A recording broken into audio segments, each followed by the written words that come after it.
ನೀವೊಬ್ಬ ಹಿಂದೂ ಕಾರ್ಯಕರ್ತನಾಗಿ ಗುರುತಿಸಿಕೊಂಡ ನಂತರ ದಿನಗಳಲ್ಲಿ ನಿಮ್ಮ ವೈಯಕ್ತಿಕ ಜೀವನದ ಮೇಲೆ ಯಾವ ರೀತಿಯಾದಂತಹ ಪ್ರಭಾವಗಳು ಬೀರಿದೆ ಅಂತ?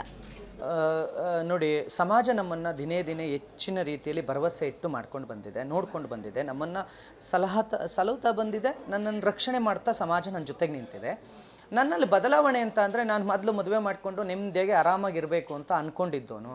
ಆದರೆ ನಾನು ಕಾರ್ಯಕರ್ತನಾಗಿ ಬಂದ ಮೇಲೆ ನನ್ನ ಇಡೀ ಜೀವನವನ್ನು ಸಮಾಜಕ್ಕಾಗಿ ಇನ್ನೂ ಜಾಸ್ತಿ ಮಾಡಬೇಕು. ನಾನು ಸಮಾಜ ಇಷ್ಟು ನನ್ನನ್ನು ನಂಬ್ತಾ ಇದೆ, ಸಮಾಜ ನನಗಿಷ್ಟು ಬೆಂಬಲ ಕೊಡ್ತಾ ಇದೆ, ನಾನು ಇನ್ನೂ ಏನೋ ಮಾಡಬೇಕು ಅನ್ನೋ ತುಡಿತ ಹೆಚ್ಚಾಗಿದೆಯೇ ಹೊರತು ಎಲ್ಲೂ ಇದನ್ನು ಬಿಟ್ಬಿಡ್ಬೇಕು, ಸಾಕು, ಇದನ್ನು ಮಾಡಬಾರ್ದು, ಇದನ್ನು ನಿಲ್ಲಿಸ್ಬಿಡ್ಬೇಕು ಅಂತ ನನಗೆಲ್ಲೂ ಅನ್ನಿಸ್ಲಿಲ್ಲ. ಎಲ್ಲಿವರೆಗೂ ಹಿಂದೂ ಕಾರ್ಯಕರ್ತರು, ಹಿಂದೂಗಳು ನನ್ನ ಜೊತೆಗೆ ನಿಂತಿದ್ದಾರೋ ಅಲ್ಲಿವರೆಗೂ ಅವರಿಗಾಗೆ ಈ ದೇಹವನ್ನು ಸಮರ್ಪಣೆ ಮಾಡಬೇಕು ಅನ್ನೋಷ್ಟು ಬದಲಾವಣೆ ನನ್ನಲ್ಲಾಗಿದೆ. ಎಷ್ಟೇ ತೇಜೋವಧೆಗಳು ಬಂದರೂ ಕೂಡ ಧೈರ್ಯವಾಗಿ ನಿಂತು ಅದನ್ನು ಎದುರಿಸುವ ಶಕ್ತಿಯನ್ನು ಹಿಂದೂ ಸಮಾಜ ನನಗೆ ಕೊಟ್ಟಿದೆ ಪರಿಪೂರ್ಣವಾಗಿ. ಅಂದರೆ ಕಾಯಾಗಿದ್ದೋನನ್ನು ಹಣ್ಣಾಗಿ ಮಾಡಿದೆ. ಒಂದು ರೀತಿ ಪರಿಪೂರ್ಣನಲ್ಲದ ನನ್ನನ್ನು ಪೂರ್ಣನನ್ನಾಗಿ ಮಾಡುವ ಕೆಲಸವನ್ನು ಇಲ್ಲಿಗೆ ಬಂದಾದ್ಮೇಲೆ ಆಗಿದ್ದೀವಿ. Being N anchor, being N news reader, ನನಗೆ ಪುನೀತ್ ಕೆರೆಹಳ್ಳಿ ಅಂತ ಹೆಸರು ಬಂದಂಥ ಸಂದರ್ಭದಲ್ಲಿ ನಮಗೆ ನೆನಪಾಗೋದು ಯಾವಾಗಲೂ ಗಲಾಟೆ, ಅವರ ವಿರುದ್ಧ ಕೇಸ್ಗಳು ದಾಖಲಾಗತ್ತೆ ಅನ್ನುವಂತಹ ವಿಚಾರಗಳು ಮೊದಲಿಗೆ ನೆನಪಿಗೆ ಬರುತ್ತೆ. ಆ ಒಂದು ಸನ್ನಿವೇಶಗಳನ್ನು ನೀವು ಯಾವ ರೀತಿಯಾಗಿ ಫೇಸ್ ಮಾಡ್ತೀರಿ ಅಂತ? ಮೇಡಮ್, ಕೇಸು ಸಹಜ.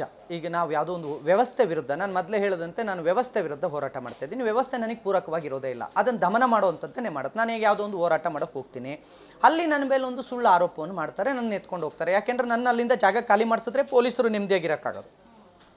ಪೊಲೀಸರು ನೆಮ್ಮದಿಯಾಗಿರಬೇಕು ಅಂತ ಅಂದರೆ ಮೇಲಿಂದ ಯಾವ ಪ್ರೆಷರ್ ಇರಬಾರ್ದು. ಮೇಲಿಂದ ಪ್ರೆಷರ್ ಇರಬಾರ್ದು ಅಂದರೆ ಪುನೀತ್ ಆ ಸ್ಥಳದಲ್ಲಿ ಇರಬಾರ್ದು. ನನ್ನ ಮೇಲೆ ಒಂದು ಅಲಿಗೇಷನ್ ಮಾಡ್ತಾರೆ, ಯಾವುದೋ ಒಂದು ಫೇಕ್ FIR ಮಾಡ್ತಾರೆ, ಕರ್ಕೊಂಡು ಹೋಗ್ತಾರೆ, ಜೇಸಿಗೆ ಹಾಕ್ತಾರೆ, ಮತ್ತು ಅಲ್ಲಿಂದ ನಾವು ಬಿಡುಗಡೆವಾಗಿ ಆಚೆಗೆ ಬರ್ತೀವಿ. ನೋಡಿ, ಒಬ್ಬ ಸಂಸಾರ ಜೀವನವನ್ನು ಮಾಡೋ ವ್ಯಕ್ತಿಗೆ ಎಷ್ಟು ಕಷ್ಟಗಳಿರ್ತಾವೋ, ಒಬ್ಬ ಸಾಮಾಜಿಕ ಜೀವನವನ್ನು ಮಾಡುವವನಿಗೂ ಅಷ್ಟೇ ಕಷ್ಟಗಳಿರ್ತವೆ. ನಾನು ಯಾವುದೇ ಕಾರಣಕ್ಕೂ ಇದನ್ನು ಕಷ್ಟ, ಕೇಸ್ಗಳು, ತೊಂದರೆ, ಮೈ ಮೇಲೆ ಇಷ್ಟು ಕೇಸ್ಗಳಿದ್ದಾವೆ, ಹೇಗಿದನ್ನು ನೋಡಿ ನಾನು ಯಾವತ್ತೂ ಅದನ್ನು ಅಂದ್ಕೊಳ್ಳೋದಿಲ್ಲ.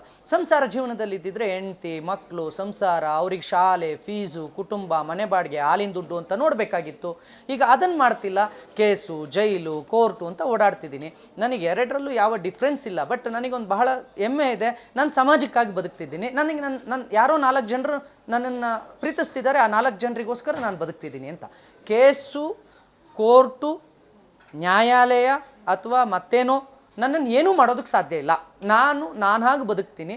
ಅದಕ್ಕೆ ಕೇಸುಗಳು ನನ್ನನ್ನು ಏನೂ ಮಾಡೋದಿಲ್ಲ. ಕೇಸ್ಗಳು ಬರ್ತವೆ, ಕೇಸ್ಗಳು ಹೋಗ್ತವೆ, ಕೇಸ್ಗಳು ಹಾಕ್ತವೆ, ಕೇಸ್ಗಳು ಹೋಗ್ತವೆ. ಆದರೆ ಪುನೀತ್ ಕೆರೆಹಳ್ಳಿಯಾಗೇ ಇರ್ತಾನೆ, ಹೋರಾಟವನ್ನು ಮಾಡ್ತಿರ್ತಾನೆ. ಓಕೆ, ನಿಮ್ಮ ಮೇಲೆ ಸಾಕಷ್ಟು FIRಗಳಾಗಿವೆ.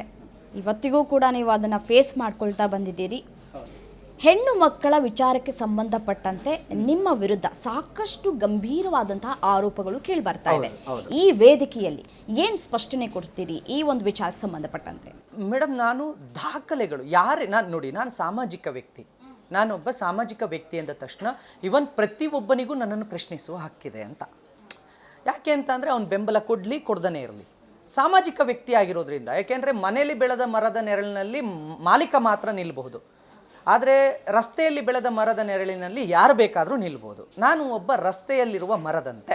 ಹಾಗಾಗಿ ನನ್ನನ್ನು ಪ್ರಶ್ನೆ ಮಾಡುವ ಹಕ್ಕು ಪ್ರತಿಯೊಬ್ಬರಿಗೂ ಇದೆ. ಹಾಗಂತ ಎಲ್ಲೋ ಕುಳಿತುಕೊಂಡು ಮಾತಾಡಬಾರ್ದು. ನನ್ನ ಎದುರಿಗೆ ಬಂದು ನಿಂತ್ಕೊಂಡು ಪ್ರಶ್ನೆ ಮಾಡಿ ಕೇಳಿ. ಮತ್ತು ಆರೋಪಗಳನ್ನು ನೀವು ಗಾಳಿಯಲ್ಲಿ ತೇಲಿ ಬಿಡಬೇಡಿ. ಆ ಆರೋಪಗಳಿಗೆ ದಾಖಲೆ ಇಟ್ಕೊಳ್ಳಿ.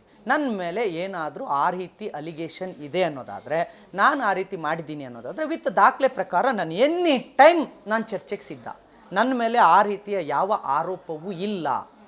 ನನ್ನ ಮೇಲೆ ಆ ರೀತಿಯ ಆರೋಪ ಇರೋದೇ ಆದರೆ ನಾನು ಚರ್ಚೆಗೆ ಖಂಡಿತ ಸಿದ್ಧನಿದ್ದೇನೆ. ನಾನು ಗ್ಯಾರಂಟಿ ನ್ಯೂಸ್ನಲ್ಲಿ ಈ ಗ್ಯಾರಂಟಿ ಮಾತನ್ನು ಕೊಡ್ತೇನೆ. ನಾನು ಚರ್ಚೆಗೆ ಸದಾಕಾಲ ಸಿದ್ಧ. ಯಾರು ಆರೋಪ ಮಾಡ್ತಾರೋ ಅವ್ರನ್ನೊಬ್ರನ್ನ ಕರ್ಕೊಬಂದು ಕೂರಿಸಿ ನಾನು ಈ ಪ್ರಶ್ನೆಗೆ ಉತ್ತರ ಕೊಡೋದಕ್ಕೆ ರೆಡಿ ಇದ್ದೀನಿ. ಆ ರೀತಿ ಯಾವ ಆರೋಪವೂ ನನ್ನ ಮೇಲಿಲ್ಲ, ಅದೊಂದು ಫೇಕ್. ನಾನು ಉತ್ತರ ಕೊಡೋದಕ್ಕೆ ರೆಡಿ ಇದ್ದೀನಿ. ಮತ್ತು ನನ್ನ ಸಮಾಜ ನೋಡಿ, ಎಲ್ಲಿವರೆಗೂ ನಾಟಕ ಮಾಡಿ ಬದುಕಬಹುದು? 10 ವರ್ಷ ಆಯಿತು ನನಗೆ ಈ ಆರೋಪವನ್ನು ನನಗೆ ಒರೆಸಿ ಈ ಥರ ಮಾಡ್ತಾನೆ ಅಂತ ಹೇಳಿ ಅವರು 10 ವರ್ಷದಿಂದ ಸತತ ಪ್ರಯತ್ನ ಮಾಡ್ತಿದ್ದಾರೆ. ಒಬ್ಬ ಕಾರ್ಯಕರ್ತನನ್ನು ಪ್ರೂವ್ ಮಾಡೋದು ಆಗಲ್ಲ, ನನ್ನಿಂದ ದೂರ ಮಾಡೋಕ್ಕಾಗಲಿಲ್ಲ ಅಂತ. ಸಮಾಜವನ್ನು ನನ್ನಿಂದ ದೂರ ಮಾಡೋಕ್ಕಾಗಲಿಲ್ಲ. ಅವ್ರ ಉದ್ದೇಶ ಇದ್ದಿದ್ದೇನು? Character association. ನೋಡಿ, ಒಬ್ಬ ವ್ಯಕ್ತಿಗೆ ವ್ಯಕ್ತಿತ್ವವನ್ನು ಹಾಳು ಮಾಡಿಬಿಟ್ರೆ ಸಾಕು. ನೋಡು, ಹಲಸಿನಣ್ಣು ತಿನ್ನಬೇಡ ಅಂತ ಹೇಳಬೇಕಾಗಿಲ್ಲ. ಹಲಸಿನಣ್ಣಿನ ರುಚಿನ ಹಾಳು ಮಾಡಿಬಿಟ್ರೆ ಅದನ್ಯಾರೂ ತಿನ್ನಲ್ಲ. ಹೂವು ಮಡ್ಕೋಬೇಡ ಅಂತ ಹೇಳಬೇಕಾಗಿಲ್ಲ. ಹೂವಿನಲ್ಲಿರ್ತಕ್ಕಂಥ ಸುಗಂಧವನ್ನು ಹಾಳು ಮಾಡಿಬಿಟ್ರೆ ಯಾರೂ ಹೂವು ಮಡ್ಕೊಳ್ಳೋದಿಲ್ಲ. ಹಾಗೆ ವ್ಯಕ್ತಿಯೊಳಗಿರೋ ವ್ಯಕ್ತಿತ್ವವನ್ನು ಹಾಳು ಮಾಡಿಬಿಟ್ರೆ, ಪುನೀತ್ ಕೆರೆಹಳ್ಳಿಯ ವ್ಯಕ್ತಿತ್ವವನ್ನು ಹಾಳು ಮಾಡಬೇಕು ಅಂತ ಸತತ ಪ್ರಯತ್ನವನ್ನು ಕಳೆದ 10 ವರ್ಷದಿಂದ ಮಾಡ್ತಾ ಇದ್ದೀರಾ. ನಾನು ನೇರವಾಗಿ ಬದುಕ್ತಾ ಇರೋದ್ರಿಂದ ಹೇಳ್ತಾ ಇದ್ದೀನಿ, ನನ್ನ ಮೇಲೆ ಆ ರೀತಿ ಏನಾದರೂ ಆರೋಪ ನಿಮ್ಮ ಹತ್ರ ಇದೆ ಅನ್ನೋದಾದರೆ ನಾನು ಯಾವಾಗಲೂ ಉತ್ತರ ಕೊಡೋದಕ್ಕೆ ರೆಡಿ ಇದ್ದೀನಿ. ತೊಗೊಂಡು ಬನ್ನಿ, ವಿತ್ ಚಾರ್ಜ್ ಶೀಟ್ ಸಮೇತ ಬನ್ನಿ. ನೋಡಿ, ನಾನು ಸುಮ್ಮನೆ ಒಂದು ಎಕ್ಸಾಂಪಲ್ ಉತ್ತರವನ್ನು ಕೊಡ್ತೀನಿ. ದರ್ಶನ್ ಅವರ ಕೇಸ್ನಲ್ಲಿ ಆರೋಪಿಗಳು 18 ಜನ ಇದ್ದಾರೆ. ನಮ್ಮ ಚಾಲೆಂಜಿಂಗ್ ಸ್ಟಾರ್ ದರ್ಶನ್ ಅವರ ಕೇಸ್ನಲ್ಲಿ 18 ಜನರು ಕೊಲೆಗಾರರ ಪಾಪ. ಅದರಲ್ಲಿ ಕ್ಯಾಬಲ್ಲಿ ಚಿತ್ರದುರ್ಗದಿಂದ ಬಂದೋನ ಹೆಸರು ಇದೆ. FIR ಅಲ್ಲಿರೋದು 302 ಆ 19ನೇ ಆರೋಪಿಗೆ ಅಪ್ಲೈ ಆಗುತ್ತಾ ಅಥವಾ 18ನೇ ಆರೋಪಿಗೆ ಅಪ್ಲೈ ಆಗುತ್ತಾ? ಇದನ್ನು ನೋಡಿದೆ ನಿನ್ನ ಮೇಲೆ 302 ಇದೆ, ನಿನ್ನ ಮೇಲೆ 302 ಇದೆ ಅಂತ ಅವನ ಮೇಲೆ ಆರೋಪ ಮಾಡಿದ್ರೆ ನೆವರ್. ನಾನು ಅದನ್ನೇ ಹೇಳ್ತಿದ್ದೀನಿ. ನಾನು ಚರ್ಚೆಗೆ ಯಾಕೆ ಸಿದ್ಧನಿದ್ದೀನಿ ಅಂತ ಅಂದರೆ, ನಾನು ಈ ಕಾರಣಕ್ಕೆ ಚರ್ಚೆಗೆ ಸಿದ್ಧ ಇದ್ದೀನಿ. ಪಾಪ ಏನೂ ಮಾಡದ ಆ ಅಮಾಯಕ ಚಾಲಕನೊಬ್ಬ ಈ ಕೇಸ್ನಲ್ಲಿ FIR ಅಲ್ಲಿ ಇದ್ದಾನೆ. ನೋಡು, FIR ತೋರಿಸ್ತೀವಿ ನಾವು, 302 ಇದೆ, ಸೆಕ್ಷನ್ 302 ಇದೆ, ನೀನು ಇದರಲ್ಲಿ ಇದೆಯಾ, ನೀನು ಕೊಲೆ ಮಾಡಿದೀಯಾ? ಗುರು, ನಾನೇನು ಮಾಡಿಲ್ಲ ಅದರಲ್ಲಿ ಅಂತ. ಅದಕ್ಕೆ ನಾನು ಬಹಿರಂಗ ಚರ್ಚೆಗೆ ಈಗ ನೋಡಿ ಚಾರ್ಜ್ ಶೀಟಲ್ಲಿ ಇರುತ್ತೆ ಅವನ ಪಾತ್ರ ಏನು ಅಂತ. ಅದೇ ಪೊಲೀಸ್ನವರು ಗಾಳಿ ತೇಲಿಸ್ಬಿಟ್ಬಿಡೋದು. ನೀವು ಈಗ ಅಕಸ್ಮಾತ್ ಅವನಿಗೆ ಏನಾದ್ರು ದಾಖಲೆ ಕೊಡು ಅಂದ್ರೆ ನೋಡಿ FIR ಇದೆ. ನಾನು ಹೇಳೋದು, ಆ FIRನೂ ತೊಗೋಬಾ, ಪೊಲೀಸ್ನವ್ರು ಚಾರ್ಜ್ ಶೀಟ್ ಹಾಕಿರೋದನ್ನೂ ತೊಗೊಂಡು ಬಾ, ಇಬ್ಬರು ಕುತ್ಕೊಳ್ಳೋಣ. ನನ್ನ ಮೇಲೆ ಆ ರೀತಿ ಆರೋಪ ಇದೆ ಅಂತ ನೀನು ಚಾರ್ಜ್ ಶೀಟಲ್ಲಿ ತೋರಿಸ್ಬಿಟ್ರೆ, ಪೊಲೀಸರು ನನ್ನ ಮೇಲೆ ಈ ರೀತಿ ಒಂದು ಆರೋಪ ಮಾಡಿದ್ದಾರೆ ಅಂತ ನೀನು ತೋರಿಸ್ಬಿಟ್ರೆ, ಕೇಸರಿ ಶಾಲನ್ನು ತೆಗೆದು ಪಕ್ಕಕ್ಕಿಟ್ಟು ನಿನ್ನ ಕಾಲಿಗೆ ನಮಸ್ಕಾರ ಮಾಡಿಕೊಂಡು ನಾನು ಇನ್ಮೇಲಿಂದ ಈ ಕೆಲಸದಲ್ಲಿರಲ್ಲ ಅಂತ ಎದ್ದೋಗ್ತೀನಿ.